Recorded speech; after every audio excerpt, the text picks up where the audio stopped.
Gloire à Jésus-Christ de Nazareth. Ce matin, nous saluons tous ceux qui sont en ligne et qui suivent cet enseignement, mais aussi tous ceux qui prendront cela en différé.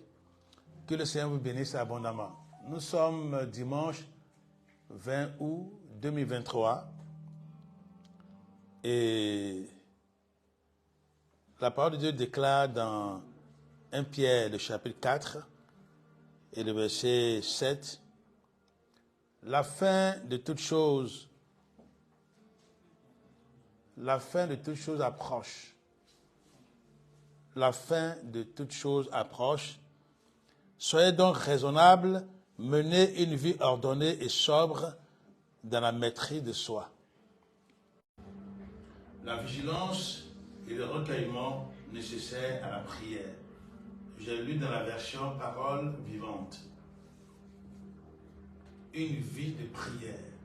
C'est l'intitulé de l'enseignement de ce matin. Une vie de prière.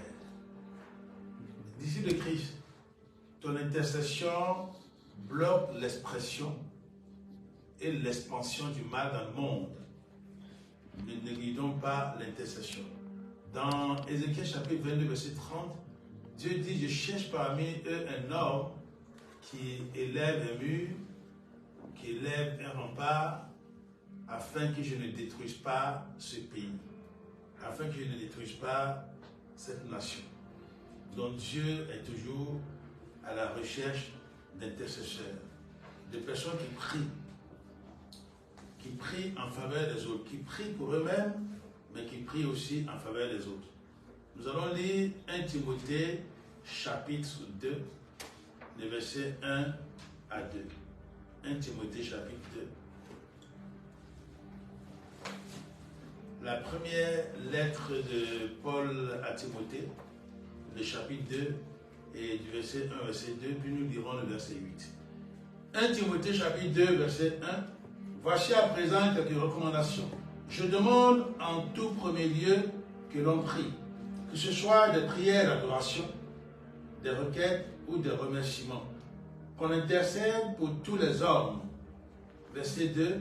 Sans oublier les chefs politiques, tous ceux qui sont au pouvoir et détiennent l'autorité, afin que nous puissions mener à l'abri de toute violence et dans la paix une vie qui exprime notre foi en Dieu, étant libre de le servir conformément à sa volonté, en toute dignité et honorabilité. Le verset 8 dit, c'est pourquoi je voudrais qu'il y ait en tout lieu des hommes qui prient, en élevant vers le ciel des mains pures, des hommes qui soient libérés de la colère, de la rancune, des arrière-pensées et d'une manière générale de toute attitude contraire à l'amour, qu'il n'y ait plus ni doute, ni dissension, ni querelle. Ici, dans le passage que nous avons lu, c'est vrai que l'homme de Dieu, l'apôtre, exhorte à l'intercession en faveur des autres. Mais cette intercession est soumise à des conditions. Il est dit qu'il faut élever des mains pures. C'est-à-dire en réalité, celui qui n'obéit pas à la parole de Dieu, quelqu'un qui est criminel, il ne devait pas intercéder pour qui que ce soit. Parce que si tu veux intercéder, c'est ce qui est dans ton cœur et que tu livreras. Au contraire, au lieu de prier pour bénir, tu prieras pour maudire. Donc, il faut que tes mains soient pures, libérées de toutes sortes de crimes. Il est dit que les mains pures, ces hommes doivent être libérés de toute colère, de la rancune, parce que si tu as de la rancune dans le cœur, tu ne peux pas prier correctement pour quelqu'un. Tu vas plutôt demander dans le secret de ton cœur que cette personne rencontre de malheur en chemin. Or, si cette personne rencontre du malheur, c'est plutôt les esprits mauvais, c'est Satan qui va t'exaucer et non pas Dieu. Donc tu comprends qu'il faut que les mains que tu élèves en faveur des gens puissent être des mains sans rancune, que ton cœur soit sans rancune, sans arrière-pensée, et que d'une manière générale, que ta prière soit libérée, et toi-même tu sois libéré de tout comportement contraire à l'amour. Et surtout, qu'il n'y ait point de tout dans ton cœur. Dans Hébreux chapitre 11, verset 6, il est dit qu'il faut que celui qui s'approche de Dieu, celui qui prie Dieu, croit qu'il existe et qu'il récompense ceux qui le cherchent. Il faut que tu crois que Dieu existe. Que tu crois qu'il est celui qui récompense.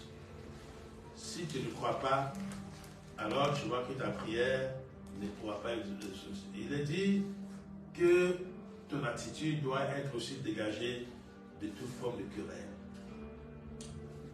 Le disciple de Christ doit avoir une vie de prière. C'est ce que nous avons lu dans 1 Pierre, le chapitre 4 et le verset 7. Il faut que nous soyons persévérants dans la prière, que nous créions nous-mêmes une atmosphère propice à la prière. Je voudrais que nous lisions encore une fois ce passage là-dedans. 1 Pierre chapitre 4. 1 Pierre le chapitre 4. 1 Pierre le chapitre 4 et le verset 7. 1 Pierre chapitre 4, verset 7. Je lis comme je disais dans la version parole vivante. La fin de toutes choses approche. C'est-à-dire que Jésus-Christ revient. Soyez donc raisonnables, menez une vie ordonnée et sobre dans la maîtrise de soi, la vigilance et le recueillement nécessaire à la prière. C'est-à-dire pour la prière, il faut que tu sois sobre dans tout ce que tu fais. Pour la prière, il faut que tu aies une vie ordonnée. Pour la prière, il faut que toi-même, tu sois calme. Que l'atmosphère dans laquelle tu évolues soit une atmosphère apaisée. C'est fondamental. Par la prière persévérante, tu te réfugies dans le nom de Dieu, dans le nom de l'Éternel qui t'assure la sécurité. Il est dit dans Proverbe chapitre 18, verset 10, que le nom de l'Éternel est une forte tour et le juste s'y réfugie pour être en sécurité. Proverbe chapitre 18, verset 10. Dans Amos chapitre 3, verset 7, il est dit que Dieu ne fait rien sans l'avoir révélé à ses serviteurs. Dieu ne fait rien sans l'avoir révélé à ses serviteurs. Là-bas, il a ajouté ses serviteurs, les prophètes. Lorsque nous parcourons la parole de Dieu, de la Genèse à l'Apocalypse, nous voyons, nous notons, nous remarquons que ceux à qui Dieu s'est révélé puissamment n'étaient pas tous des prophètes. Dans tous les cas, si tu te laisses conduire par le Seigneur, tu es prophète. Parce que le disciple de Jésus-Christ est prophète, en ce sens qu'il reçoit des révélations. Amen. Donc celui qui demeure en communion avec le Seigneur Jésus-Christ reçoit la révélation de ceux qui lui en veulent et qui l'attaquent. Et c'est ça. C'est-à-dire qu'il y a des moments où Dieu sait que tu es dans une certaine nécessité, tu es dans un besoin brûlant, j'allais dire, et il te révèle tout ce que tes ennemis sont en train d'élaborer comme projet, noir projet contre toi. Il te révèle cela. Donc tu comprends, cher ami, si tu es contre un disciple de Christ, je parle de véritable disciple de Christ, je ne parle pas de ceux qui portent eux-mêmes ce nom-là et qui se proclament chrétiens. Non. Je parle de celui qui vit avec Jésus-Christ et qui a une relation persévérante avec lui. Par la prière assidue, tu entretiens ta relation intime avec Dieu. Oui, ta relation intime avec Dieu, tu l'entretiens par la prière assidue. Il est dit dans Daniel chapitre 6, verset 10. Daniel chapitre 6, verset 10, que cet homme de Dieu-là entretenait sa vie de prière, même quand il y a eu une loi qui interdisait de prier. De prier le véritable Dieu, bien entendu. Cette loi disait qu'il fallait prier le roi lui-même et prier aussi d'autres personnes, hein, même pas le Dieu véritable. En réalité, c'était ça. Parce qu'il est dit que la loi stipulait que celui qui priera un autre Dieu, une autre personne en dehors du roi, celui-là on va l'enfermer. Mais le roi qui se réclamait de droits divins, il avait aussi ses dieux. Donc en réalité, c'était être en communion avec ses principautés démoniaques. C'était la loi des Perses et des Mèdes. Ainsi, Daniel, bien qu'étant au courant de cette loi, a continué à prier. Il a dit qu'il priait 3 fois par jour. Parce qu'il savait que sa vie spirituelle en dépendait. Sans cette relation, il aurait été déjà éliminé, il aurait été déjà tué par ses ennemis. Mais parce qu'il avait confiance en ce Dieu-là, ce Dieu lui révélait des choses que même les gens avaient dans leur cœur et dans leur pensée. Parce que nous lisons Daniel chapitre 2, du verset 16 au verset 23, Daniel chapitre 2, verset 16 au verset 23, il a dit que le roi, pour tester la sincérité de ses serviteurs, ceux qui lui interprétaient les lois, enfin les rêves, ses songes, les a soumis à une rude épreuve. Il s'agissait de dire le songe que lui, le roi, faisait, a fait semblant d'oublier et de lui en donner des explications. Lorsque vous lisez ce passage, Daniel chapitre 2, verset 16 à 23, Daniel est allé trouver ses compagnons, il leur a demandé de prier parce que le roi avait décidé de tuer tous les sages de son royaume si jamais ce son n'était pas relaté, ne lui était pas rappelé et interprété. Mais Dieu qui révèle les choses cachées, qui a le main des temps et des circonstances, Daniel chapitre 2, verset 21, a révélé le songe et en a donné l'explication à son serviteur Daniel. Si Daniel ne priait pas, il n'aurait jamais eu cette explication. Vous comprenez? Dans votre relation avec le Seigneur, il vous révèle des choses cachées et il vous communique ses desseins, ses projets. Ce qu'il a dit dans Amos 3, 7, Dieu ne fait rien sans l'avoir révélé à ses serviteurs, les prophètes. Si tu négliges d'entretenir la présence de l'Esprit de Christ en toi, par la prière et l'obéissance au Père, si tu négliges la prière persévérante, l'ennemi, par ses suppôts, ses serviteurs, va semer en toi ce qui dérange et ce qui tue.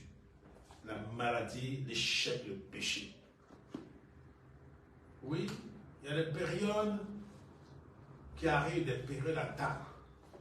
Les javelots, les flèches de l'ennemi sont préparés. Si toi, tu ne pries pas, oui, les maladies te seront inoculées. Lorsque nous lisons le psaume 91, il est dit que celui qui repose, qui demeure sous la brille du Très-Haut, il repose à l'homme du Tout-Puissant. Et puis, il est énuméré les différents dangers, les dangers qui pourraient survenir. Et face à ces dangers, le Seigneur protège ses serviteurs et ses servantes. Tu dois comprendre que la prière persévérante que tu mets permet à Dieu de te révéler des choses cachées et de te mettre à l'abri de danger. Il faut que tu persévères dans la prière. Dans Luc chapitre 6, verset 12, nous apprenons que Christ devait choisir des disciples. Les apôtres, il devait les choisir. Il devait en choisir 12 pour être avec lui. Et qu'est-ce qu'il a fait? Il a dit qu'il a passé toute la nuit en prière. Lui, le Dieu véritable qui sonde les cœurs et les reins. Il a fait pour nous dire, pour nous donner ce modèle-là, pour dire, si vous voulez que Dieu vous révèle les choses cachées et vous dirige dans vos vies, il faudrait que vous puissiez vous-même vous adonner la prière. Il faudrait que vous ayez une vie de prière pour que vous puissiez être à l'abri des flèches de l'ennemi. Quand l'ennemi distribue les maladies, toutes sortes de maladies, les maladies, surtout les maladies dites incurables. Christ a dit dans Matthieu 26, 41, veillez et priez afin de ne pas tomber en tentation. Si tu ne veilles pas, c'est que tu dors. Rappelez-vous que c'est pendant son sommeil, pendant que tout le monde dormait, que le propriétaire a reçu la visite de son ennemi qui a semé l'ivraie dans son champ. Matthieu chapitre 13, verset 25. Il faut que tu comprennes, si tu dors, si tu ne pries pas. Si tu te donnes tout seul d'arguments, non, bon, aujourd'hui on a tellement travaillé, les 23 heures, je suis fatigué, je dois dormir pour que demain, je puisse être en bonne santé pour aller au travail. Oui, pour ton travail, c'est vrai, ça te donne à manger. Tu es prêt à sacrifier ta vie. Parce que si tu ne persévères pas dans la prière, c'est que tu sacrifies ta vie. Il y a beaucoup de choses qui t'échappent et l'ennemi va en profiter. Par la vie de prière, l'Esprit ôtera en toi, enlèvera en toi toutes sortes de maladies. Surtout, comme il dit, les maladies incurables. Il te libérera du péché et des échecs. Nous sommes donc appelés à vaquer à la prière. C'est ce que nous avons lu dans 1 Pierre, chapitre 4, verset 7. La prière continue empêche l'ennemi de déployer ses armes dans ta vie. Si tu continues dans la prière persévérante, tu verras que l'ennemi échouera à avoir l'emprise sur toi. Dans les quartiers où les disciples de Christ vivent, les prières protègent beaucoup de personnes. Et c'est pour cela que les mystiques y sont, parce qu'ils ont besoin justement de faire du mal pour prospérer dans les entreprises. Ils les détestent. Ils les haïssent. Et ils font tout pour que les prières cessent. Je vous ai raconté l'histoire de cet homme, un grand mystique qui était voisin d'une église où les gens priaient et ça l'embêtait. Ça le dépouillait de sa puissance occulte. Alors il va faire semblant de devenir chrétien et par là il va faire dormir la cellule de prière. Parce que le pasteur sans discernement, parce que quand il allait, il a commencé à faire de bonnes œuvres, et donc le pasteur sans discernement, il a nommé premier responsable de la cellule de prière. Or c'était ce qu'il cherchait. Et ainsi, il a élaboré une stratégie qui consistait à distraire les membres de la cellule de prière. Il les amenait à la plage, il dit, bon, on va sortir un peu, il faut se détendre un peu, on est coincé dans l'église. Ou bien, il y a tel agape, on doit se retrouver pour manger. Mais c'était une distraction. Alors, l'église a commencé à faiblir. Et le pasteur, dans sa misère, a demandé pardon au Seigneur. Et dans la prière, le Seigneur a révélé que c'était cet homme-là, en réalité qui était un agent de Satan. Et le pasteur n'a rien dit. Un beau dimanche, comme son habitude est venue, bon, il est rentré, le pasteur lui a dit, toi, sors de mon assemblée. Tu n'es plus le bienvenu. Chers frères, chers sœurs, qu'est-ce que tu fais de la prière? As-tu une vie de prière? La prière continue, comme je l'ai dit, empêche l'ennemi de déployer ses armes. Il y a des chrétiens qui travaillent dans l'entreprise et qui ne sont pas les bienvenus. C'est-à-dire quand ils arrivent dans les bureaux, les gens qui ont fait alliance avec le diable et qui sont dans des sectes ou qui sont dans des organisations ténébreuses, en tous les cas, qui sont tout qu'on fait sous la coupole de Satan, ils n'aiment pas les sentir. Peut-être que leur divinité ou leur responsable, leur coach spirituel, a dû leur dire cet homme-là. Et le moment où il ne faut pas le recevoir, il ne faut même pas le laisser un pied dans ton bureau. Il ne faut pas lui laisser la parole. Faut pas. Parce que ce que tu as fait là, s'il met ses pieds là-bas, c'est que ton affaire ne sera plus efficace. Et donc ainsi, vous n'êtes pas le bienvenu. Mais cela ne doit pas t'empêcher de prier. À Daniel, on a tendu ce piège. Parce que les gens se sont rendus compte que c'était le Dieu de Daniel. C'était l'esprit de ce Dieu qui habitait en lui qui le rendait fort, qui le rendait efficace. Et donc, on a dit, il faut prendre une loi qui interdise aux gens de prier d'autres dieux que toi. le roi qui est Dieu vivant. Mais Daniel a compris qu'il ne doit jamais laisser la voie libre à l'ennemi. La présence de Christ en toi, les armes que Dieu te donne, c'est la prière, les promesses de Dieu, la parole de Dieu, l'efficacité de ces armes, nous dit Éphésiens chapitre 6, verset 18, dépend d'une prière persévérante. L'efficacité de ces armes dépend d'une prière persévérante. En demeurant en prière, l'ennemi, par ses acolytes, te vouera une haine viscérale. Dans les milieux avertis, on fera semblant de t'apprécier tout en cherchant l'occasion favorable pour briser ta vie de prière. Oui, selon certaines obédiences sectaires, surtout dans les sectes nuisibles, le péché n'existe pas plus que Christ Jésus. Et pourtant, on fait recours au Pentateuque, aux 5 premiers livres de la Bible. On interprète ça à sa guise. Mais on dit que le péché n'existe pas. D'ailleurs, que Christ n'était qu'un simple homme. Mais on oublie que Colossiens chapitre 2, verset 9 nous dit qu'en Christ habite corporellement toute la plénitude de la divinité. Et qu'il est le chef de toute souveraineté, de toute autorité et de toute puissance.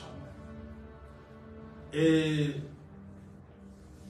ces personnes-là qui ne croient pas au péché, qui disent que le péché n'existe pas, ce sont la plupart du temps ceux-là, bien sûr, avec leurs frères d'autres sectes, c'est ceux-là qui parlent de liberté d'expression, vous laissez les gens vivre leur sexualité comme ils le veulent, il ne faut pas les en empêcher.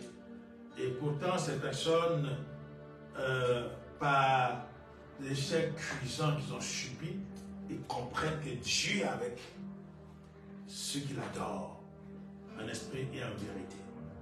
Mais ils font tout pour détourner l'attention des frères d'ici de Christ. Et comme Satan l'a fait dans le jardin d'Éden, il vient trouver les disciples de Christ pour leur dire, mais tu sais, je vois que tu es maigri là, tu n'as pas bonne mine. Oui, parce qu'on m'a dit que tu gênais, tu priais, tu es devenu un peu vilain là, alors que je te voyais resplendissant, très beau. Mais tu vois, il faut que tu manges quand même. Il faut que tu manges. Et puis laisse passer 2-3 mois comme ça. Bon, après tu reprendras. Mais il sait ce qu'il a programmé pendant ces 2-3 mois-là. Il va mettre en bande ces démons. Il va manipuler les démons de maladies, de tout ce de péché, de démons, d'adultère, esprit mauvais, esprit de fornication, esprit de mensonge, esprit de vol, esprit de mort. Il va donc les congédier, il va les convoquer contre toi. Alors que toi, par ta prière, par ton jeu, tu les congédies. Tu les expédies dans les abîmes. Il faut que tu comprennes que en aucun cas, tu ne dois abandonner ta vie de prière. Ta communion avec le Seigneur. Satan a interpellé Adam et Ève. Il leur a fait croire qu'il serait au contraire plus grand. Il serait comme Dieu s'il change de stratégie. Il y a des gens qui viennent vous dire, c'est une change de stratégie. Je me rappelle, j'ai passé un certain examen et ça n'avait pas marché. La première fois, ça n'avait pas marché. Un rosicrucien doté de cabale. Le rosicrucien. Il me voit et dit, ah, mais écoute, tu sais, ça n'a pas marché. Moi, je peux te montrer comment faire. En sorte que ça peut bien marcher. La prochaine fois que ça marche, il me propose celui de cabale. Entre autres, il me dit, tu sais, Uri là, c'est Uri que David a fait tuer. Il dit, Uri là, tu sais, lui-même en train de tuer, ce n'est pas un bon gars. Hein, c'est ce que, c'est comme ça il faut interpréter, c'est ce que la Bible dit d'ailleurs. C'est pas un bon gars. Donc celui-là même là, c'est Dieu qui a armé David pour qu'il dise à son général de le tuer. Je l'ai regardé jusqu'à... Il dit, mais si c'était le cas, pourquoi Nathan venait faire ce reproche à David. Et pourquoi l'enfant qui naîtra plus tard de cet adultère allait mourir. Donc j'ai compris que c'était des gens dangereux. Et c'est comme ça, comme le diable, il est venu chez Adam et Ève, il a proposé une autre stratégie. Au lieu qu'ils continuent de pratiquer l'humilité, qui les rend agréables à Dieu, ils ont voulu être au chaud. Cher ami, ne les écoute pas. Peut-être même que tu pars par des moments très difficiles. Ils viennent te proposer deux stratégies. La Bible dit dans 1 Timothée 4, 7, et les versets suivants, il est dit que c'est l'amour de Dieu qui allait promettre la vie présente et de la vie à venir. Comme j'aime à le dire, ceux qui ont été puissants financièrement, socialement, professionnellement, que c'est encore, ils sont où? Qui ont dominé les autres, ils sont où? S'ils ont trop vécu, peut-être c'est 90 ans, 100 ans, 110 ans, bon, ils sont où? Mais tu vas te présenter devant Dieu qui juge les vivants et les morts, celui à qui tu dois rendre compte de tes œuvres. Il faut que tu comprennes que tu ne dois pas changer de stratégie. Il faut continuer dans la prière. Même si tu m'écris, même si on te fait croire que tu deviens un vilain, et que tu es, je ne sais pas, tu es quoi, comment on appelle ça, tout ça. On dit, oh, tu es vilain maintenant, cher ami, ou bien, oh, jeune fille, tu deviens vilain. Non, ne t'en fais pas. Lorsque tu deviens vilain, ton esprit devient beau et fort. Et c'est pour cela qu'il ne peut pas faire face à cette puissance dont tu te revêts. Comprends. Et parfois, pour voiler leurs attaques, ils font semblant d'être des vôtres. Comme cet homme qui a trompé la vie des gens qui sont venus. Oui, ils essaient de parler le patois de Canaan. Ils ont l'accent de Galilée. Cet homme de Galilée. Voilà, donc ils essaient d'imiter. Vous dites, oui, il est disciple de Christ aussi. Oui, ils ont la technologie chrétienne. Je vous en parle. Non, heureusement que l'Esprit de Dieu nous révèle tout. L'Esprit de Dieu te révélera tout si tu persévères dans la prière. Des frères se sont laissés avoir, ils ont baissé la garde et se sont vus dépouiller de leur onction. Oui, si tu baisses la garde, si tu ne pries plus, si tu avant tout seul argument, oui, ton onction te sera volée. Il faut que tu comprennes. Garde ta nourriture. Il faut que tu laisses le Seigneur plutôt conduire toutes choses. Nous allons lire Jean chapitre 4, le verset 7. Et comprendre ce que la Bible nous dit dans Jacques chapitre 4 et le verset 7. Jacques chapitre 4, verset 7. Dans Jacques chapitre 4, verset 7, il est dit, soumettez-vous à Dieu, résistez au diable et il fuira. Oui, c'est ce que tu dois faire. C'est-à-dire, tu l'entends parler et comme il est dit dans 1 Timothée 2, il ne faut pas que tu aies de ressentiment. Voilà, il ne faut pas que tu développes cette haine à leur égard. Il ne faut pas que tu sois écrit à leur égard. Non, laisse-les. Laisse-les. Dieu s'en charge. Mais toi, il faut que tu leur régistes et ils fuiront. Même si tu vois qu'ils sont là et percés, il faut les chasser. Tu peux les chasser. Dans tous les cas, il faut que tu les éloignes de toi. Ceux qui font semblant autour de toi, ils font comme s'ils étaient aussi dans ton camp, alors qu'ils sont dans le camp du diable. L'ennemi fera tout pour t'empêcher de manier avec dextérité, avec adresse, l'âme redoutable de la prière. Cet homme qui est revêtu de puissance par la parole et les promesses de Dieu. Oui, lorsque tu lis Éphésiens 6, il est parlé de l'épée de l'esprit, qui est la parole de Dieu et les promesses de Dieu. quand tu pries, que tu t'appuies sur les promesses de Dieu, cher ami, quand tu les proclames, sois rassuré, parce que les promesses de Dieu s'accomplissent à ton égard. Par la prière, le Seigneur dévoile les pièges de l'ennemi. Oui. Il dévoile les pièges de l'ennemi. Il y a une servante de Dieu qui était informée par des amis qu'elle recevrait, qu'elle aurait leur visite. Elle aurait leur visite. C'est pas ici, hein, la servante de Dieu n'est pas ici. Qu'elle recevrait leur visite. Et puis, le lendemain de cette information, Dieu lui donne en songe une révélation qu'elle n'avait pas. C'est-à-dire ce que le groupe qui voulait venir lui rendre visite avait comme idée, avait comme pensée, la conviction qu'ils avaient. Et qui se répétait. Et qui se répétait. Malheureusement pour eux, c'est le contraire de ce qu'ils voulaient, de ce qu'ils pensaient qui est arrivé. C'est-à-dire, le mal qu'ils pensaient a été commu en bien. Comme quand les frères de Joseph avaient pensé du mal à son égard, Dieu a transformé cela en bien.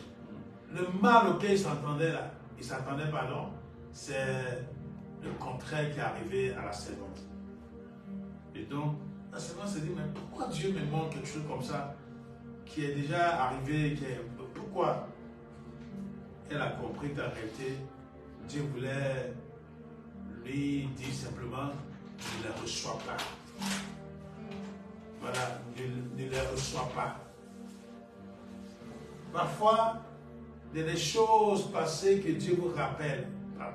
Pas qu'il vous rappelle ça, mais vous révèle, vous montre la réalité, la vérité de ce qui s'est passé dans le temps. Vous interrogez, mais pourquoi le Seigneur me révèle telle chose? Alors que c'est déjà passé. En réalité, c'est pour vous prévenir de quelque chose. Il faut savoir discerner ce que le Seigneur dit. Si tu es contre un véritable enfant de Dieu, sache que Dieu lui révèle cela. Donc, tu as intérêt à te repentir. Tu as intérêt à renoncer à ce que tu veux faire contre cette personne. Parce que dans la réalité, cette personne entretient sa communion avec le Seigneur par la prière et cette relation avec Dieu lui permet d'échapper au filet de l'oiseleur. C'est ce qui est dit dans le psaume 124, verset 7. Psaume 124, verset 7. Psaume 124, verset 7. Il est dit, nous nous sommes échappés comme l'oiseau du piège des oiseleurs. Le filet s'est rompu et nous nous sommes échappés. Oui, si tu restes dans la prière persévérante, tu auras le salut. Tu vas échapper au filet de l'oiseleur. Oui, il tend son filet, espérant que tu y tomberas et que ce filet se refermera sur toi. Mais le filet se rompt. Il dit ici, le filet se rompu. Oui, les fils vont se casser et tu vas t'en sortir. Il faut que tu comprennes que tu as intérêt à nourrir, entretenir une vie de prière. Le psaume 91. Psaume 91, nous allons lire le verset. On va quand même lire quelques versets. Il est dit dans le premier verset, celui qui habite sous l'abri du Très-Haut repose à l'ombre du Dieu puissant. Je dis à l'Éternel, verset 2, tu es mon refuge et ma forteresse, mon Dieu en qui je me confie. Et dans le verset 3, il est dit, oui, c'est lui qui te délivre du piège de l'oiseleur et de la peste dévastatrice. Il y a des gens qui ont eu cette expérience, qui ont expérimenté cela. les pandémies sont venues. Et tout ce qui pourrait les emporter, qui emportait beaucoup de personnes autour d'eux. Mais le Seigneur les a préservés de la peste, de toutes ces choses. C'est pour cela que tu dois en toute occasion demeurer dans cette position-là. Mais comment faire pour demeurer dans cette position? C'est-à-dire sous la vue du Très-Haut. C'est dans la prière, par la prière, en respectant la parole de Dieu. Nous allons lire dans Proverbes chapitre, nous allons lire le Proverbe, le verset 9 de Proverbes chapitre 28. Nous allons à la fin de cet enseignement, Proverbes chapitre 28 et le verset 9. Il est dit dans Proverbe 28, verset 9, si quelqu'un détourne l'oreille pour ne pas écouter la loi, sa prière même fait horreur. Dans Luc, il dit, sa prière est une abomination à l'Éternel. Ça veut dire que tu dois obéir à la parole de Dieu si tu veux que ta prière soit exaucée. Nous avons lu dans 1 Timothée chapitre 2, le verset 1, verset 3, le verset 8 surtout, qui nous indiquait ce qu'il faut avoir comme attitude lorsque nous prions. Ne relâchons pas dans la prière. C'est ce qui est dit dans 1 Thessaloniciens, verset 5, verset 17, où il est dit prier sans cesse. Ne relâche pas dans la prière. Entretiens une vie de prière. Si jusque-là, tu t'es laissé avoir par les occupations et que tu as négligé la prière, peut-être que tu t'es contenté de réciter un psaume, je ne sais quoi, et tu t'es endormi, ou bien dans la journée, alors qu'il y a 24 heures. Il y a un de mes profs d'anglais, de seconde, je crois, il nous disait, c'était le professeur a dit à moi, je crois que Dieu l'a appelé à lui maintenant, il m'a tellement marqué que j'ai retenu son nom. Il disait, vous savez, nous avons 24 heures dans une journée. Et vous savez ce qu'il faut faire de ces 24 heures? 8 heures pour le travail, 8 heures pour le sommeil, et 8 heures là, c'est pour Dieu. Amen. Et quand il dit ça, il dit, ah, mais cet homme-là, il veut dire quoi même? Non, mais lui aussi. Mais on va consacrer 8 heures à Dieu, pourquoi même? Mais plus tard, j'ai compris. Ta vie d'ici de crise dépend de ta vie de prière, de ta persévérance dans la prière. Ne relâche jamais dans la prière. Amen. Père Sylvain, nous voulons te célébrer ce matin pour ta parole qui est la vérité. C'est vrai que la prière est l'arme la plus puissante, du moins au niveau des hommes, que tu nous as donné, afin que nous puissions renverser les tendances. Nous puissions écraser les scorpions, les serpents, toute l'armée du diable. Et que dans cette guerre invisible que nous livrons, que nous restions vainqueurs. Parce que ta parole déclare que nous sommes plus que vainqueurs par celui qui nous a aimés. Mais si nous n'avons pas de relation véritable avec celui qui nous aime, nous ne pouvons pas nous en sortir. Et je prie que tu fortifies tous ceux qui sont tombés, ceux qui tombent en défaillance, ceux qui sont affaiblis par quoi que ce soit, par quelque épreuve que ce soit. Seigneur, permets-leur de maintenir leur esprit en prière, afin qu'en aucun cas, aucun chipot de l'ennemi ne puisse les avoir. Seigneur, rappelle à tes serviteurs, à tes servants que là où ils sont désignés comme intercesseurs. Ils sont désignés pour pouvoir élever un mur afin que tu ne détruises pas ceux qui leur sont échus en partage et qui puissent au contraire les entourer de bienveillance par la prière. Tous ceux qui se lèvent contre tes servants, contre tes serviteurs, dans les quartiers où ils sont, des entreprises où ils sont, dans les pays où ils sont, parce qu'il veut triompher les puissants des ténèbres, je prie que tous mangent la poussière, qu'ils mangent la poussière, dans le nom tout-puissant de Jésus-Christ de Nazareth, et que tes servants, tes serviteurs continuent de se réfugier dans ton nom, qui est cette tour puissante, imprenable, et qui reste ainsi toujours dans la victoire. Glorifie ton nom, Seigneur, manifeste ta gloire dans nos vies, pour notre bonheur, au nom de Jésus-Christ. Amen.